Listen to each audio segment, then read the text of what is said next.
People who suffer from Asperger syndrome typically have difficulty with social interaction, particularly understanding meta-communication, social context, and therefore, they struggle sometimes with empathy and with compassion.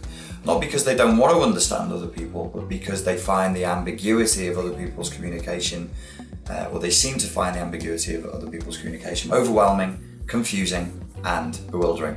Now, why does it look like narcissism? They seem indifferent, and that indifference can seem to be abusive, arrogance, haughtiness. Very often they'll say things that will really drive people crazy. It can seem like people with Asperger syndrome being deliberately rude and deliberately insulting.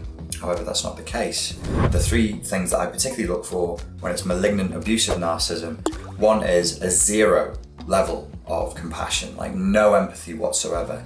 Another thing is needing to put other people down in order to feel good.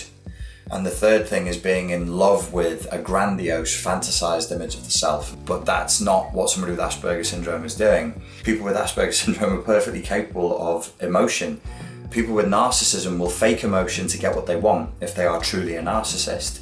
There is a lack of understanding of meta-communication, of body language, and there is a lack of understanding other people's needs. But here's another great difference between people with Asperger syndrome and narcissism.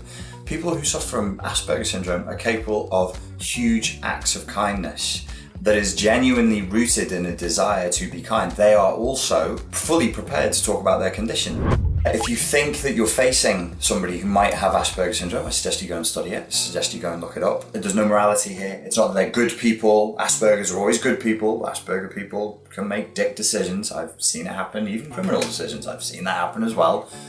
Humans, same as anybody else, can make those kinds of decisions.